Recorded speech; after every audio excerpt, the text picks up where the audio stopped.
새벽 3시, 문을 두드리는 소리가 아파트를 뒤흔들었다.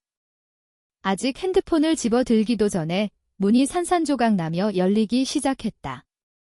어린 시절을 괴롭혔던 그 남자가 그곳에 서 있었다.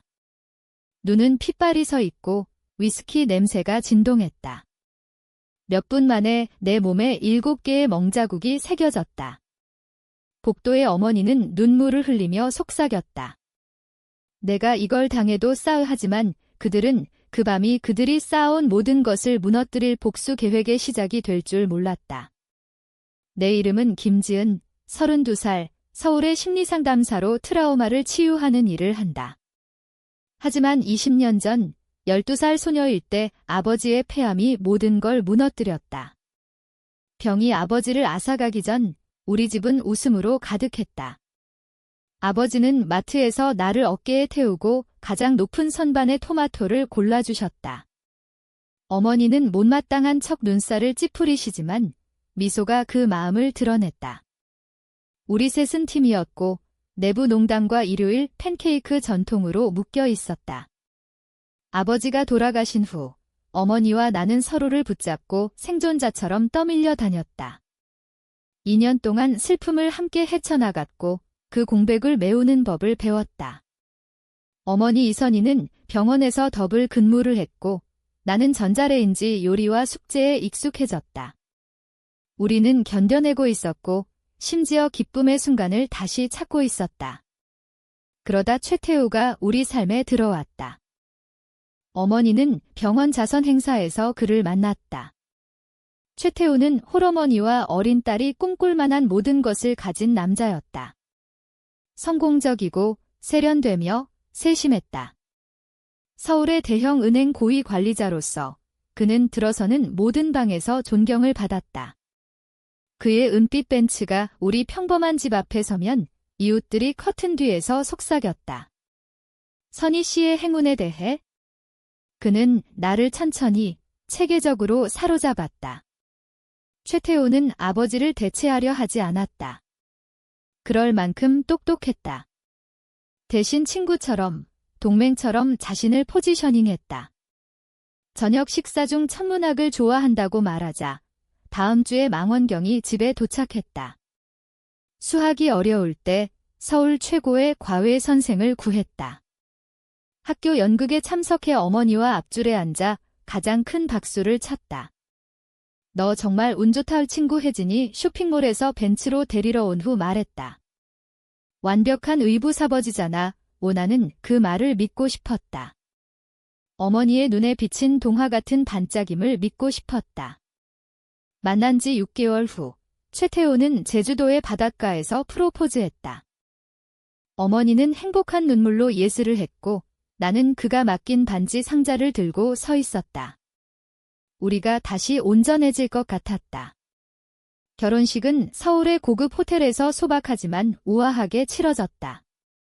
그의 동료들은 장소 선택, 신부 선택, 가족의 가장으로서의 역할을 칭찬했다.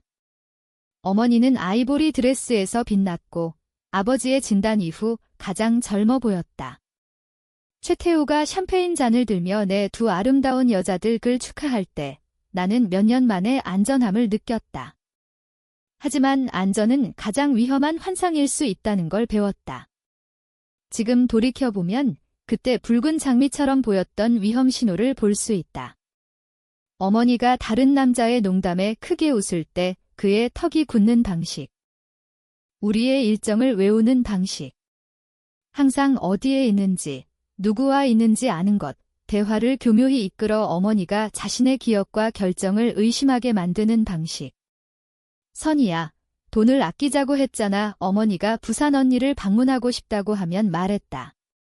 기억 안 나? 재정적으로 책임지자고 합의했어. 어머니는 혼란스러워하며 고개를 끄덕였다. 맞아. 내가 그랬지. 변화는 너무 점진적이고 세심하게 조율되어 있어서 우리는 이미 갇힌 후에야 벽이 세워진 걸 알았다. 첫 변화는 버뮤다 신혼여행 후 3주 만에 왔다. 최태우는 식탁에 앉아 스프레드시트와 은행 명세서를 펼쳤다. 재정을 더 똑똑하게 관리해야 해. 그의 톤은 합리적이고 걱정스러웠다. 선이야, 별도 계좌는 비효율적이야. 이제 가족이잖아. 모두 공동으로 해야지. 어머니는 수표채 가장자리를 만지작거리며 망설였다. 항상 내 돈을 관리했어, 아버지 이후로. 그건 옛날 방식이야. 여보, 최태우가 부드럽게 말했다. 나한테 우리를 맡길 수 있지. 그 질문은 함정처럼 공기 중에 떠 있었다. 물론 신뢰했다. 어떻게 안 할 수 있나? 일주일 만에 어머니의 월급은 최태우만 접근 가능한 계좌로 들어갔다. 그는 필수품을 위한 신용카드를 주었고 IRS 감사처럼 매달 명세서를 검토했다. 다음은 친구들. 최태우는 어머니의 모든 사람의 의견을 가졌다. 동료 진영 씨는 험담꾼으로 명성을 망칠 거라고. 북클럽 친구들은 머리에 헛소리를 채우는 주부들이라고. 언니 미경 씨는 너무 자주 전화하고 필요 이상으로 드라마틱하다고. 너를 보호하는 거야. 또 친구가 전화를 끊자 어머니의 어깨를 주무르며 말했다. 너 너무 착해서 사람들이 이용해. 하나씩 어머니의 연결이 시들었다. 전화가 돌아오지 않고 커피 약속이 취소되었다. 곧 최태우가 유일한 상담자이자 유효성의 원천이 되었다. 통제는 가장 작은 세부 사항까지 미쳤다. 어머니는 아침 러닝을 좋아했지만 최태우는 동네가 안전하지 않다고 설득했다. 너한테 무슨 일 생기면 어떻게 해? 못 견딜 거야. 러닝화가 옷장에서 먼지를 쌓았다. 어머니가 상의 없이 빨간 드레스를 사자 반응은 신속하고 계산적이었다. 그 색은 내 나이 여자에게 부적절해. 저녁에 말했다. 포크를 쥔 손마디가 하얗게 될 만큼. 내 동료들이 뭐라고 생각할까? 어머니는 디저트 후 네이비 드레스로 갈아입고 돌아왔다. 하지만 그날 밤 또 다른 변화가 일어났다. 접시를 치우는 어머니의 손목을 그가 잡았다. 너무 빨리 잔을 치우려 해서. 압박은 1초뿐이었지만 나는 그녀가 움찔하는 걸 봤다. 조심해, 여보. 그는 놓아주며 말했다. 크리스탈 깨지면 안 돼. 진짜 폭발은 2개월 후 왔다. 어머니가 식료품을 사오며 최태우의 승인 목록에 없는 와인을 샀다. 나는 부엌 테이블에서 숙제 중이었고 그가 발견했다. 이게 뭐야? 병을 범죄 증거처럼 들었다. 새로운 걸 시도해보려고 했어. 어머니의 목소리가 작아졌다. 점원이 추천해서 그가 들던 접시가 바닥에 산산조각 났다. 던진 건 아니지만 떨어뜨린 행동의 폭력성은 명백했다. 어머니가 뒤로 물러났고 나는 얼어붙었다. 연필이 대수 문제 위에 멈췄다. 아니, 최태우의 목소리는 대화 톤을 넘지 않았지만 그게 더 무서웠다. 예산을 논의했잖아, 선이야. 매 달러가 중요해. 그런데 내가 더 잘 안다고 생각하나 봐. 그는 깨진 도자기 위를 걸으며 조각을 더 작게 부수었다. 이거 치우고 내일 와인 반품해. 어머니는 즉시 무릎 꿇고 맨손으로 날카로운 조각을 주었다. 내가 도우려 하자 최태우의 시선이 나를 멈췄다. 어머니가 자기 실수 치우게 해, 지은아. 숙제 마쳐. 그날 밤 침실 벽 너머로 어머니의 흐느낌이 들렸다. 베개에 묻은 소리였다. 다음 아침 따뜻한 9월 날씨에도 긴 소매를 입었고 와인은 사라졌다. 나는 폭풍을 예측하는 기상학자처럼 신호를 읽는 전문가가 되었다. 최태우의 기분이 집안 날씨를 결정했다. 은행에서 좋은 날은 대화와 디저트. 나쁜 날은 침묵과 어머니의 조심스러운 걸음. 왜 떠나지 않아? 최태우가 출장 중일 때 물었다. 어머니는 1년 만에 10년 늙은 눈으로 나를 봤다. 복잡해, 지은아. 그는 우리를 사랑해. 제공해주고. 결혼은 노력해야 해. 하지만 나는 그녀가 인정 못하는 진실을 알았다. 그는 그녀를 완전히 고립시켰고 재정적으로 의존하게 만들었고 심리적으로 무너뜨려 떠나는 게 불가능해 보이게 했다. 보이지 않는 창살로 감옥을 지었고 어머니가 스스로 문을 잠갔다. 14살이 되자 집을 피하는 전문가가 되었다. 드라마 클럽은 왜 모든 공연에 자원하고 선택적 리허설에 남는지 몰랐다. 도서관 직원은 왜 폐관 시간까지 있는지 묻지 않았다. 교과서가 테이블에 요새처럼 펼쳐져. 육상 연습, 토론팀, 학생 신문. 나는 그의 영역에서 벗어나는 모든 걸 가입했다. 요즘 집에 안 들어오네 어머니가 어느 저녁 늦게 돌아온 나를 잡았다. 최태우는 서재에서 문을 살짝 열어두고 대화를 감시했다. 대학 이력서 쌓는 중이야. 거짓말이 쉽게 나왔다. 항상 교육이 최우선이라고 했잖아. 그녀는 더 말하고 싶었지만 입이 열리고 닫히는 게 보였다. 물고기처럼 공기를 헐떡이는. 하지만 최태우가 서재에서 헛기침하자 부엌으로 물러났다. 우리의 관계는 놓친 연결의 연속이 되었다. 아침 일찍 나가며 스터디 그룹 핑계를 댔다. 그녀는 문에 메모를 붙였다. 내 좋아하는 라자냐 만들었어. 냉장고에 또는 너랑 이야기하고 싶어. 그게 내 마음을 아프게 하고 분노하게 했다. 어떻게 나를 그리워할 수 있나. 그를 우리 위해 선택했는데. 파국은 16살 때 왔다. 친구 수민 집에서 역사 프로젝트로 늦었다. 집에 돌아오니 너무 조용했다. 무언가 일어났다는 압박감. 욕실에서 어머니를 찾았고 떨리는 손으로 왼쪽 눈 아래 파운데이션을 바르고 있었다. 엄마 오문간에 서서 가방이 어깨에서 미끄러졌다. 그녀가 돌아서며 미소를 지었다. 눈에 닿지 않는? 깜짝이야. 수민 집 어땠어? 얼굴에 무슨 일이야? 아, 이거. 내가 얼마나 서투른지 알잖아. 아침에 욕실 문에 부딪혔어. 바보같이 하지만 빛을 피하는 각도, 뺨 근처에 맴도는 손호 파운데이션이 겨우 가리는 보라색 멍이 투명했다. 엄마, 제발 가까이 다가가. 속삭였다. 나한테 거짓말 안 해도 돼. 그녀의 태도가 순간 금 같다. 눈물이 고였다. 최태우의 발소리가 복도에 울리자 완벽한 아내로 변했다. 저녁 20분 후야. 필요 이상으로 크게.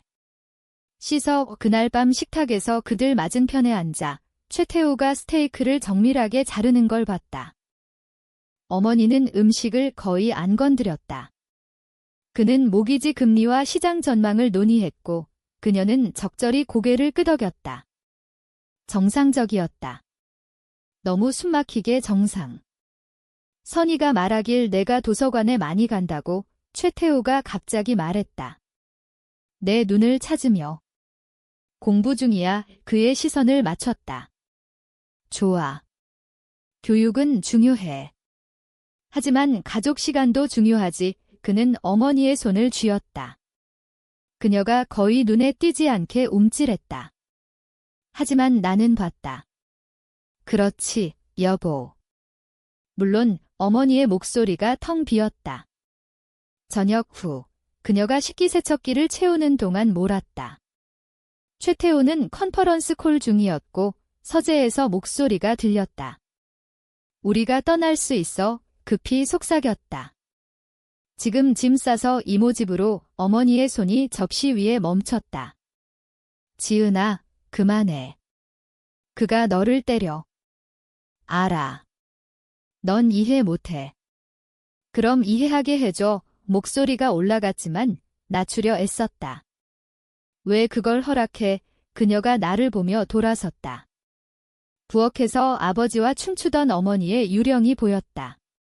어디로 가? 무슨 돈으로? 그는 모든 걸 통제해.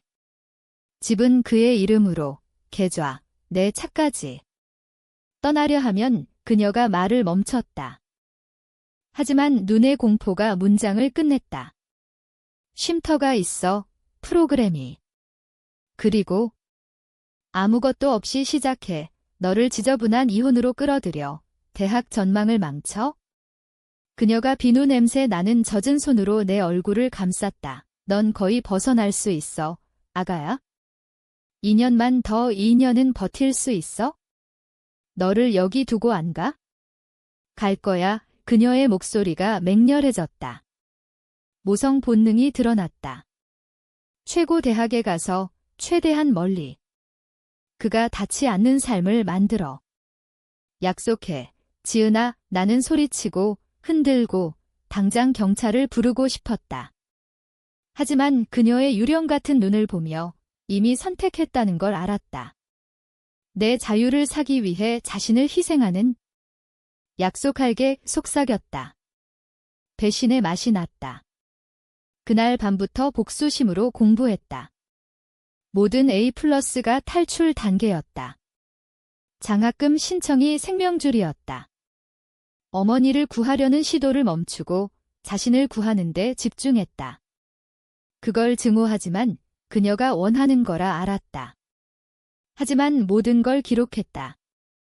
본멍, 깨진 접시, 그의 발소리에 움찔하는 순간. 사진 찍고 탐폰 상자에 숨긴 일지에 적었다. 최태우가 절대 보지 않을 곳 언젠가 그 공포의 순간마다 대가를 치르게 할 거라. 생존할 만큼만 오래? 서울대 입학 통지서는 3월 화요일에 왔다. 전액 장학금, 숙식 포함. 학교 주차장에서 봉투를 들고 복권 당첨처럼 울었다. 늦은 밤과 완벽한 성적으로 산 탈출로 어머니의 희생으로 치른. 그날 저녁 최태우에게 보여주자 완벽하게 연기했다. 서울대라니, 선이야. 우리 딸이 아이비리그급이네. 그는 나를 안았고 그의 코롱이 숨 막혔다. 그의 자랑은 자기중심적이었다. 물론 자랑스러웠다. 동료들이 덜 명문대라면 뭐라고 할까? 어머니는 편지를 읽고 울었지만 전적으로 행복한 눈물이 아니었다. 그날 밤 최태우가 잠든 후 내 방에 슬쩍 들어왔다. 해내서 어린 시절처럼 침대에 앉으며 속삭였다. 내 아버지가 자랑스러워할 거야. 같이 가. 마지막으로 애원했다. 서울에서 사라질 수 있어? 다시 시작해. 그녀가 고개를 저었다. 이미 머물기로 한 우익의 내 삶이야, 지은아. 하지만 내 건 시작이야. 뒤돌아보지 마, 알았지? 그가 내 빛을 꺼뜨린 것처럼 내 걸 꺼뜨리지 마. 대학 전 여름은 준비와 가식으로 흘렀다. 최태우는 직접 서울로 데려가겠다며 자랑스러운 의붓아버지 역할을 했다. 2시간 차 안에서 재정 책임과 가족 명예에 대한 강의. 어머니는 무덤처럼 조용히 앉아 있었다. 서울대 캠퍼스에 도착하자 내 안에서 무언가 바뀌었다. 잔디에 학생들이 자유롭게 웃었다. 누구도 말이나 움직임을 감시하지 않았다. 예상치 못한 소리에 움찔하지 않았다. 이게 정상이었다. 매주 일요일 전화해 상자를 내리며 명령했다. 어머니가 걱정해. 하지만 그 통화가 원격 감시라는 걸 알았다. 대부분 일요일에 바쁘게 계획했다. 자유는 수년 수중 후 호흡처럼 느껴졌다. 룸메이트 해리는 부산 출신으로 인디 콘서트와 야식 라면을 소개했다. 나는 후과 없이 크게 웃을 수 있고 교수와 동의하지 않을 수 있고 누군가의 기분을 끊임없이 감시하지 않고 존재할 수 있다는 걸 발견했다. 심리학은 내가 선택한 게 아니라 나를 선택했다. 첫 심리학 수업에서 이준 교수님이 트라우마 반응을 설명할 때 내 일기를 읽는 듯 했다. 싸움, 도망, 얼음, 아첨. 모두 했다. 스톡홀름 증후군과 트라우마 결합을 설명할 때 어머니가 왜 머무는지 이해했다. 하지만 진짜 삶을 바꾼 건 방문 교수 한수연 박사였다. 트라우마와 회복을 가르치며 내가 되고 싶은 모든 것 똑똑하고 자비로우며 불굴. 어느 날 수업 후 가정폭력 상담 전문에 대해 묻자 아는 눈으로 봤다. 개인 경험, 부드럽게 물었다. 고개를 끄덕였다. 목소리가 나오지 않아? 상처받은 치유자 그녀가 말했다. 최고의 상담사 중 일부가 트라우마에서 나오지만 먼저 자신을 치유해야 해 그녀가 멘토가 되었고 결국 내 치료사가 되었다. 책과 부드러운 조명으로 둘러싼 사무실에서 수년의 짐을 풀었다. 목격한 학대, 죄책감, 탈출의 무게. 너는 피해자야, 지은아 오 그녀가 말했다. 하지만 생존자이기도 해 대학을 졸업하고 서울에서 클리닉을 열었다. 가정폭력 피해자를 전문으로. 내 클라이언트가 내 과거의 거울처럼 느껴졌다. 그들의 이야기가 내 상처를 자극했지만 그걸 힘으로 바꿨다. 어머니와의 연락은 희미해졌다. 일요일 통화는 점점 줄었고 최태우의 감시는 느슨해졌다. 하지만 어머니의 목소리에서 여전한 공포를 느꼈다. 잘 지내? 물으면 응, 괜찮아 라고 했지만 숨겨진 떨림이 있었다. 28살 때 남자친구 민준을 만났다. 병원에서 일하는 따뜻한 남자. 내 과거를 조금씩 말했다. 그는 이해했고 강해졌다. 언젠가 어머니를 구해야 해 민준이 말했다. 하지만 어떻게 나는 계획을 세웠다. 은밀히. 어머니에게 비밀 계좌를 만들라고 조언했다. 작게 시작해. 매달 조금씩 그녀가 망설였지만 결국 따랐다. 2년 동안 그녀는 돈을 모았고 나는 변호사와 상담했다. 이혼 소송 준비해 하지만 최태우는 똑똑했다. 그는 냄새를 맡았고 그 밤이 왔다. 새벽 3시 문 두드림. 열어. 지은아 그의 목소리가 문 너머로. 내가 선의를 부추겼지 나는 비상신호를 눌렀다. 민준에게 경찰에. 이웃 아주머니가 복도에서 내다봤다. 안으로 들어가세요. 경찰 불러요. 그때 최태우가 완전히 미쳤다. 문을 발로 찼다. 나무가 산산조각. 또 한 번 차서 문이 안으로 폭발했다. 체인락이 나뭇가지처럼 부서졌다. 그는 내 문간을 채웠다. 더 커 보였고 산소를 빨아들였다. 위스키와 분노 땀 냄새. 어린 시절 공포. 넌 그냥 내버려둘 수 없었어. 그는 내뱉으며 안으로 들어왔다. 우린 괜찮았어. 가족이었어. 그런데 내 페미니즘 헛소리로 그녀 머리를 채워 나는 부엌으로 물러났다. 핸드폰을 등 뒤에 쥐고 비상신호 이미 보냈다. 엄마 어디 계세요? 여기 그가 말했다. 어머니가 문간에 나타났다. 고통의 걸작.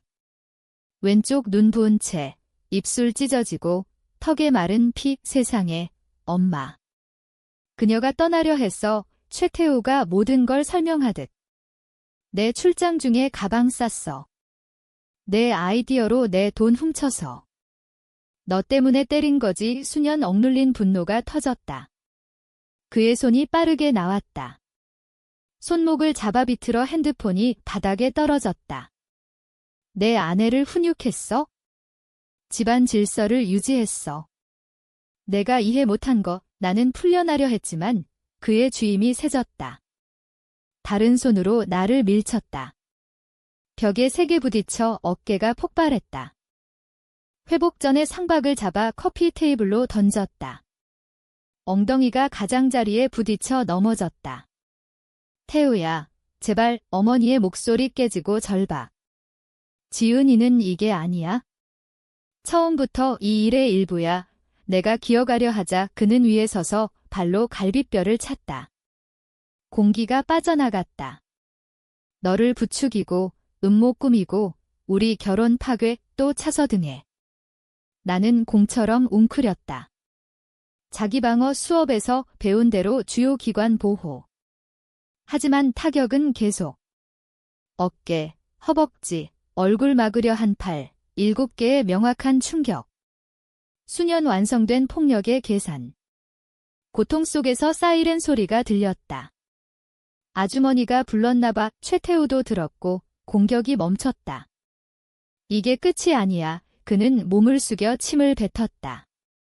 넌 모든 걸 파괴했어. 하지만 재건할 거야. 선의는 돌아올 거야. 항상 그래. 어머니가 내 옆에 무릎 꿇었다. 최태우가 일어나 머리를 매만지고 셔츠를 정리했다. 지금도 외모 신경. 경찰 곧 올 거야. 차분히 말했다. 마치 차 마신 듯. 선이야. 논의한 대로. 가족 일은 사적하지만 어머니는 내 얼굴을 안고 부은 뺨에 눈물이 흘렀다. 미안해, 아가야. 미안해. 떠나려 했어? 노력했어. 그녀한테 사과마. 최태우가 명령했다. 그 애가 이걸 당해도 알잖아. 그 말. 우리를 해칠 권리의 확신이 수개월 메아리 쳤다. 하지만 그 순간 떨리는 손으로 핸드폰을 집었다. SOS 여전히 녹음 중. 사이렌이 커졌다. 최태우가 창으로 가서 날씨 확인하듯 봤다. 세대차 과도해. 가정 분쟁해. 분쟁 아니야. 피맛이 나며 헐떡였다. 폭행이야. 그는 마지막으로 돌아봤다. 상어 같은 죽은 눈이 증명해 밥. 하지만 이미 있었다. 비상 녹음, 아주머니 증언, 몸에 새겨지는 멍, 마침내 설명 불가능한 폭력 지도. 경찰이 문에 왔고 목소리가 명령했다. 최태우가 손을 들었다. 협조의 그림. 경찰님, 오해예요. 그를 수갑 채우며 어머니가 각 단어로 강해지는 목소리로 진술했다. 구급대가 내 상처를 기록했다. 나는 이게 끝이 아니라는 걸 알았다. 시작이었다.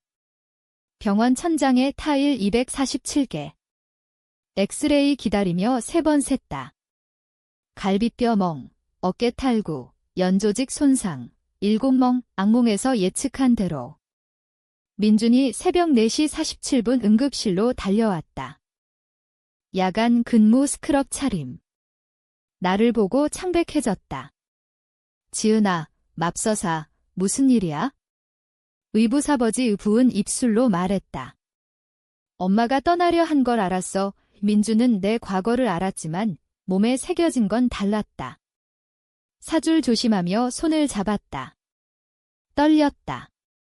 그 자식 지금 어디야? 구금. 경찰이. 좋아. 날카롭고 폭력적.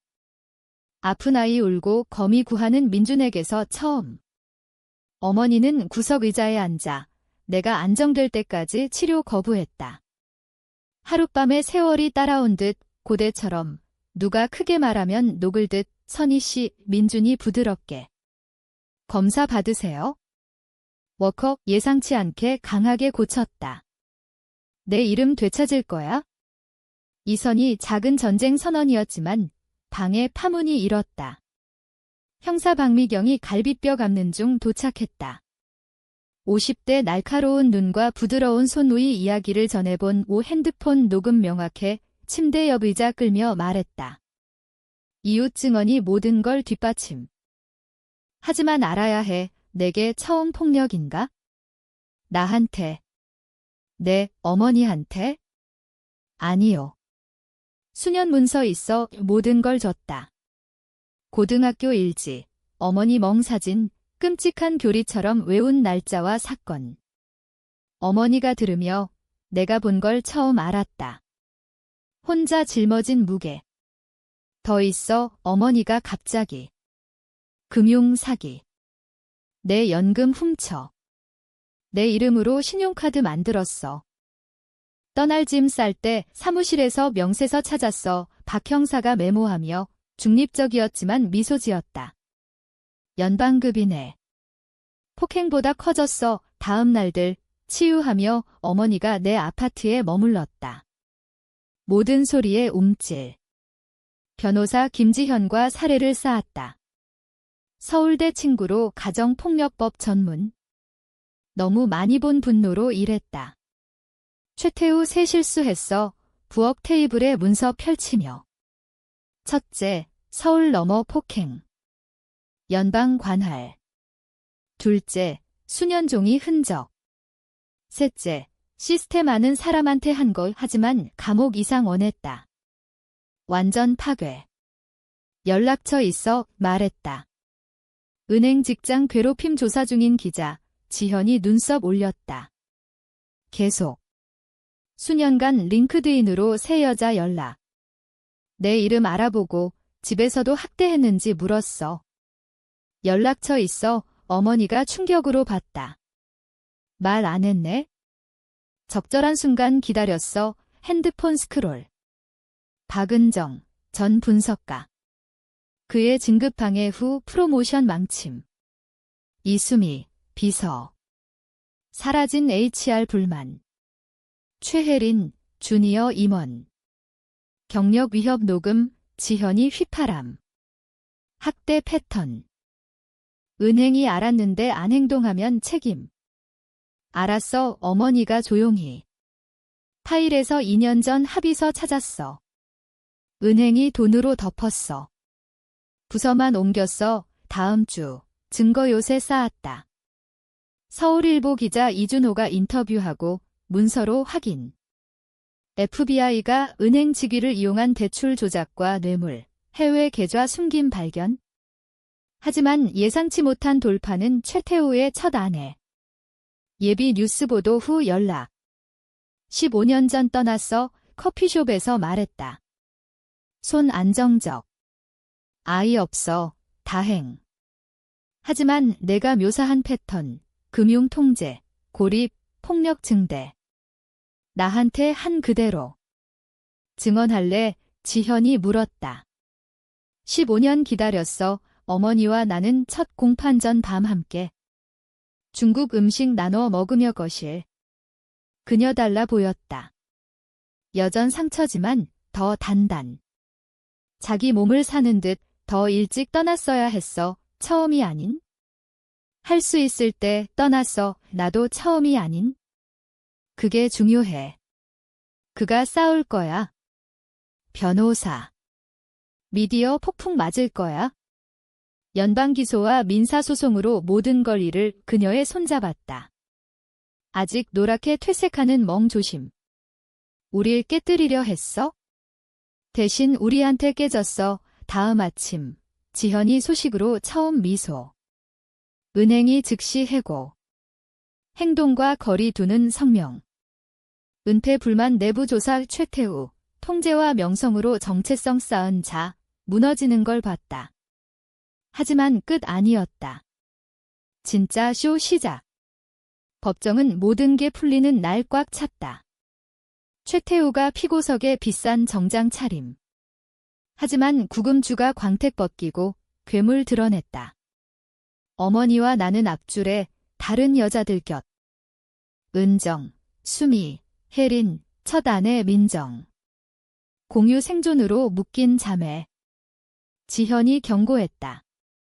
그의 변호사가 복수심 여자들로 그를 무너뜨린 성공남으로 그리려 할 거라고. 하지만 박군중은 안 말했다. 이준호 기사가 바이럴 후 미디어 주목 폭발. 은행 임원 학대, 이력 폭로 48시간 만에 100만 공유. 검사 장미경이 체계적 파괴. 먼저 폭행 기소. 내 의료 기록, 응급실 사진. 몸에 7멍 별자리처럼. 핸드폰 녹음이 스피커로. 그 애가 이걸 당해도 싹 알잖아. 변호사 반대지만 판사 기각. 증거 압도적. 다음 금융 사기. 포렌식 회계사가 12년 체계적 절도 발견. 어머니 연금 고갈, 이름으로 최대 신용카드, 부모 유산집의 두 번째 모기지. 총 8억 원 초과. 최태우는 보호자 포지션하며 아내 재정 독립 파괴, 떠날 수 없게 미경이 말했다. 하지만 최태우가 진짜 무너진 건 민정이 증언할 때 이혼 중 정신불안정으로 그린 첫 아내, 완벽 태도로 패턴 상세.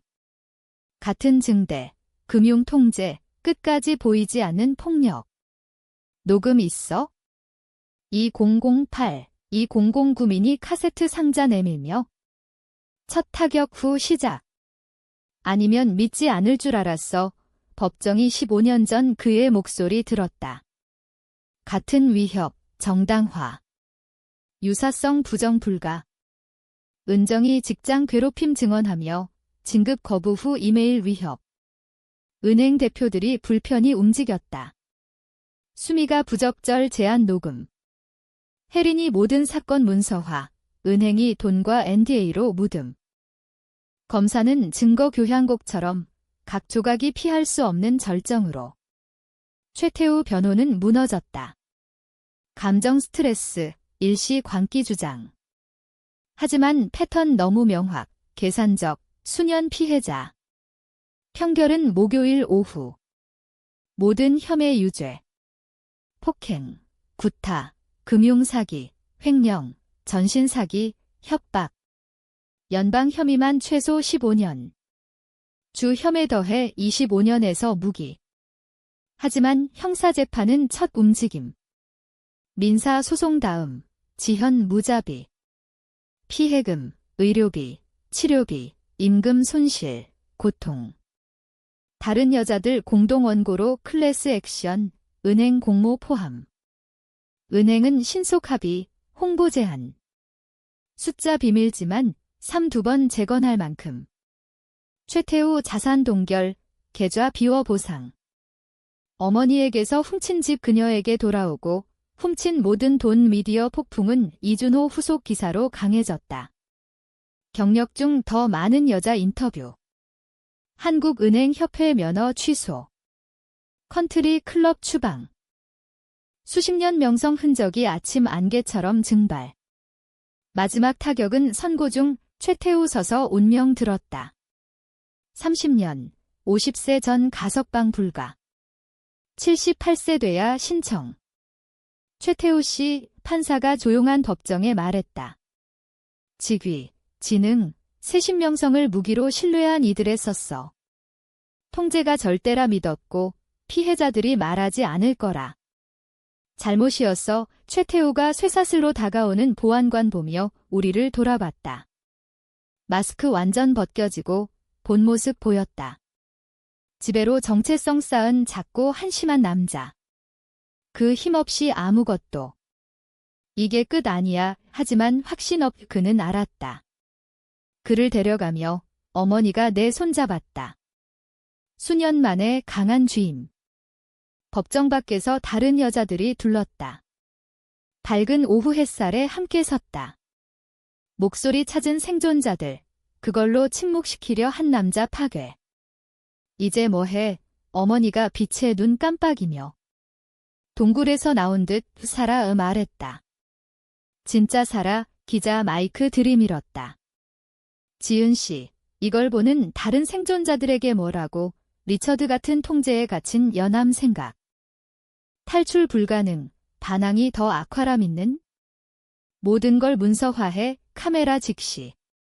지지 시스템 찾아. 떠날 때 가장 위험하지만 머무는 건 느린 죽음. 학대자들은 내 침묵에 의존해. 내 목소리가 그들이 가장 두려워하는 무기야. 어머니와 나는 함께 걸었다. 최태우의 그림자 영원히 뒤로.